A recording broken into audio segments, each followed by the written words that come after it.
Nakon veoma teškog meča sa Jugovićem iz Kaća, kada je ekipa Sloge izuzetnom igrom uspela da ostvari pobedu, požeške momke očekuju još jedan prvenstveni meč pred svojim navijačima.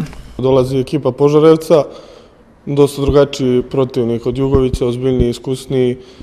Mi se tokom nedelje spremamo, igramo, treniramo jako, borimo se, nadamo se da ćemo sve to da opravdamo u subotu. Publika nas je dosta podržala sada protiv Jugovića, značila nam je, očekujemo još veći broj, pozivamo im putem sve naše sugrađane, navijače, ako mogu da dođu nas podrže, da nam bude lakše da dođemo od tog sljedeća 2 boda.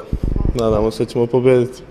Nikola Jestrović ima iskustva sa igračima Požarevca jer je sa nekima od njih igrao i njegova iskustva su veoma značajna kada je priprema utakmice u pitanju. Ekipa Požarevca je 5. na tabeli sa 5 bodova.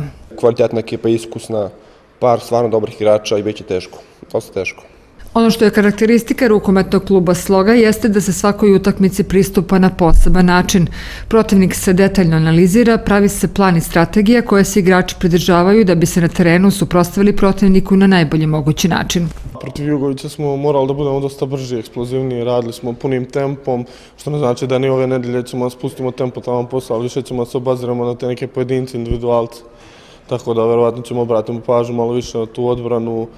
U napadu nadam se da će i uz publiku, uz naš kvalitetan rad doći lakše do rezultata, odbranu moramo malo više da poboljšamo, Tako da ne očekujem sad da će biti neki kiks, verovatno ćemo da damo sve od sebe i da bude kako treba.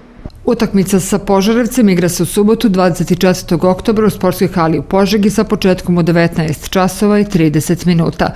Sloga je trenutno na 3. mestu na tabeli Super rukometne lige sa 7 bodova, odmah iza Partizana koji je na 2. mestu sa 8 bodova.